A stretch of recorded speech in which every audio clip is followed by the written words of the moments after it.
Hello guys, welcome back to my YouTube channel Mister Prince. നമുക്കറിയാം നമ്മുടെ one പീസിൽ യോങ്കോ system എങ്ങനെയാണ് വർക്ക് ചെയ്യുന്നത്. ഇപ്പോഴത്തെ യോങ്കോസും നമ്മുടെ മുമ്പത്തെ യോങ്കോസും എല്ലാം കൂടി നമ്മുടെ വൺ പീസിൽ മൊത്തം 7 യോങ്കോസാണ് ഉള്ളത്. അപ്പോൾ ഇത്രയും യോങ്കോസിൽ ആരായിരുന്നു തൻ്റെ പ്രൈം ടൈമിൽ സ്ട്രോങ് എന്നാണ് നമ്മൾ നോക്കാൻ പോകുന്നത്. ഇവരെല്ലാവരും ലീസ്റ്റ് ചെയ്തിട്ട് ഇതിൽ പ്രൈം ടൈമിൽ ആരായിരുന്നു ഏറ്റവും പവർഫുൾ. അപ്പോൾ അത് അറിയാൻ താല്പര്യമുള്ളവർ വീഡിയോ മുഴുവനായിട്ട് കാണുക. അതുപോലെ നമ്മുടെ ചാനൽ ആദ്യമായിട്ട് കാണുന്ന കൂട്ടുകാരാണ് ചാനൽ തീർച്ചയായിട്ടും സബ്സ്ക്രൈബ് ചെയ്യണം. നിങ്ങൾ പലരും നമ്മുടെ ചാനലിൽ നിന്ന് വീഡിയോ കണ്ടിട്ട് ചാനൽ സബ്സ്ക്രൈബ് ചെയ്യാതെ പോകാറുണ്ട്. ഞാൻ വേണമെങ്കിൽ സ്ക്രീൻഷോട്ട് കാണിച്ചിട്ട് ഒരു 2-3 പേര് മാത്രമാണ് ഇപ്പോൾ വീഡിയോ കണ്ടിട്ട് ചാനൽ സബ്സ്ക്രൈബ് ചെയ്യാറുള്ളത്. അപ്പോൾ നിങ്ങൾ വീഡിയോ കാണുമ്പോൾ ചാനൽ കൂടി ഒന്ന് സബ്സ്ക്രൈബ് ചെയ്യാൻ നമുക്ക് പെട്ടെന്ന് തന്നെ 6K എന്ന് പറയുന്ന മൈൽ സ്റ്റോൺ കംപ്ലീറ്റ് ചെയ്യാൻ പറ്റിയെന്നെ.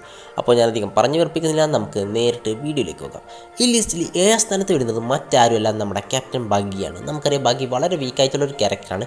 പക്ഷേ പലരും പറയുന്നുണ്ട് നമ്മുടെ ബഗ്ഗിയുടെ പവർ നമ്മൾ കാണാൻ പോകുന്നത് എന്ന്. ഞാൻ വിചാരിക്കുന്നത് അങ്ങനെ നടക്കണം എന്ന് തന്നെയാണ്. എൻ്റെയും ആഗ്രഹം തന്നെയാണ്, നമ്മുടെ ബഗ്ഗി തൻ്റെ പവേഴ്സൊക്കെ റിവീൽ ചെയ്യണം. അങ്ങനെ നടന്നാൽ നമ്മുടെ വൺ പീസിൽ നമ്മൾ കാണാൻ പോകുന്ന ഏറ്റവും ബെസ്റ്റ് മൂമെൻറ്റ്സിലൊന്നായിരിക്കും നമ്മുടെ ബഗ്ഗിക്ക് നല്ല രീതിക്കുള്ള ഒരു പവറപ്പ് കിട്ടുന്നത്. പിന്നെ ഈ ലിസ്റ്റിൽ 6ാം സ്ഥാനത്ത് വരുന്നത് മറ്റാരുമല്ല, നമ്മുടെ ബിഗ് മാമാണ്. നമുക്കറിയാം ബിഗ് മാം വളരെ പവർഫുൾ ആണെങ്കിലും മറ്റേ യോങ്കോസിനെയൊക്കെ വെച്ച് നോക്കുമ്പോൾ നമ്മുടെ ബിഗ് മാമിൻ്റെ വൺ പീസിൽ കുറച്ച് വീക്കായിട്ട് തന്നെയാണ് കാണിച്ചിട്ടുള്ളത്. തൻ്റെ ഓൾഡ് ഏജിലായിക്കോട്ടെ, തൻ്റെ യങ് ഏജിലായിക്കോട്ടെ, നമ്മുടെ കായ്ഡോൻ്റെ കൂടെയൊക്കെ നമ്മൾ കണ്ടിട്ടുണ്ട്. നമ്മുടെ ബിഗ് മാമിനെ വെച്ച് നോക്കുമ്പോൾ നമ്മുടെ ബിഗ് മാം വളരെ വീക്കായിട്ടാണ് നമുക്ക് തോന്നുക. അതുകൊണ്ടാണ് ഞാൻ ബിഗ് മാമിനെ ഈ ലിസ്റ്റിൽ 6th പ്ലേസിൽ ഇടാനുള്ള മെയിൻ കാരണം. ഇനി ഈ ലിസ്റ്റിൽ വരുന്നത് മറ്റാരുമല്ല, നമ്മുടെ ബ്ലാക്ക് ബിയർഡാണ്.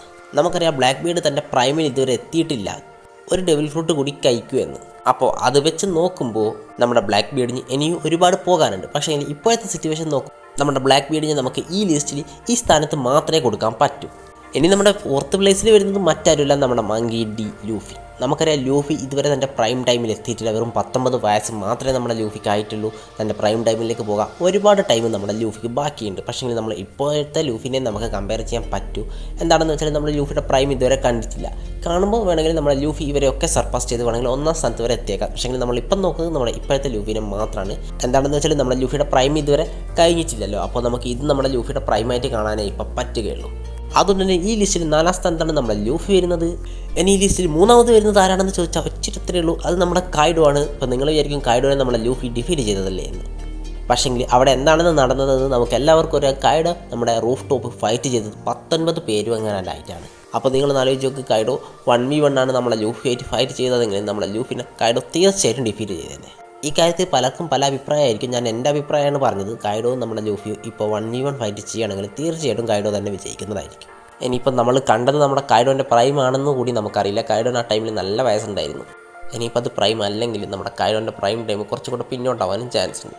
എന്നിരുന്നാലും ഞാൻ പറയുന്നത് നമ്മുടെ കായ്ഡോനെ നമ്മുടെ ലൂഫിനെ തീർച്ചയായിട്ടും ഡിഫീറ്റ് ചെയ്യാൻ പറ്റുമെന്നാണ്.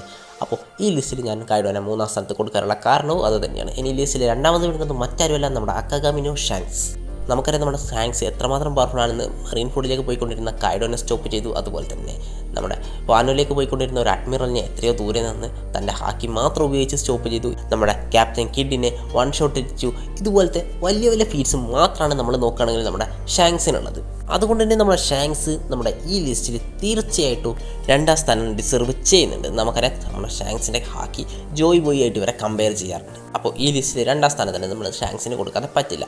ഇനി ഈ ലിസ്റ്റിൽ 1ാം സ്ഥാനം വരുന്നത് മറ്റാരുമല്ല, നമ്മുടെ എഡ്വേർഡ് ന്യൂഗേറ്റ് അഥവാ വൈറ്റ് ബിയർഡ്. നമുക്കറിയാം ഈ ഒരാളെ മാത്രമാണ് നമ്മുടെ റോജറിൻ്റെ ഈക്വൽ എന്ന് പലരും പറയുന്നത്. നമ്മുടെ വൈറ്റ് ബിയർഡ് വിചാരിക്കുകയാണെങ്കിൽ നമ്മുടെ റോജറിന് പകരം വൈറ്റ് ബിയർഡ് ആയിരുന്നു തന്നെ ഇപ്പോൾ കിങ് ഓഫ് ദ പൈററ്റ്സ്. നമ്മുടെ വൈറ്റ് ബിയർഡ് വിചാരിക്കുകയാണെങ്കിൽ റോജറിനെക്കാളും മുന്നിട്ട് നമ്മുടെ ലാഫ് ടൈലിൽ എത്താനും നമ്മുടെ വൈറ്റ് ബിയർഡിന് കഴിഞ്ഞില്ല. പക്ഷേ വൈറ്റ് ബിയർഡ് അത് വേണ്ടെന്ന് വെക്കുകയാണ് ചെയ്തത്. പിന്നെ വൈറ്റ് ബീഡിൻ്റെ സ്ട്രെങ്തിനെ കുറിച്ച് ഞാൻ പ്രത്യേകിച്ച് പറയേണ്ട ആവശ്യമൊന്നുമില്ലല്ലോ. നിങ്ങൾക്ക് എല്ലാവർക്കും അറിയാം നമ്മുടെ വൈറ്റ് ബീഡ് മെറീൻ ഫുഡിൽ എന്താണ് ചെയ്യുന്നത്. അതും പോരാഞ്ഞിട്ട് നമ്മുടെ വൈറ്റ് ബീഡ് മരിച്ചപ്പോൾ പോലും നിലത്ത് വീഴുന്നില്ല. നിന്നുകൊണ്ടാണ് നമ്മുടെ വൈറ്റ് ബീഡ് മരിച്ചത്. അപ്പോൾ നമ്മുടെ വൈറ്റ് ബീഡിൻ്റെ ലെവൽ നിങ്ങളൊന്ന് ആലോചിച്ച് നോക്കുക, അത്രമാത്രം പവർഫുള്ളാണ് നമ്മുടെ വൈറ്റ് ബീഡ്. അതുകൊണ്ടാണ് ഞാൻ ഈ ലിസ്റ്റിൽ നമ്മുടെ വൈറ്റ് ബീഡിനെ 1ാം സ്ഥാനത്ത് കൊടുത്തത്.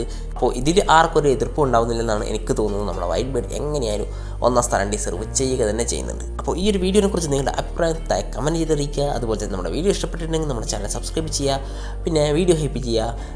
എന്നാലും മറ്റൊരു ദിവസം മറ്റൊരു ഡേ കാണുന്നവരെ ബൈ ബൈ.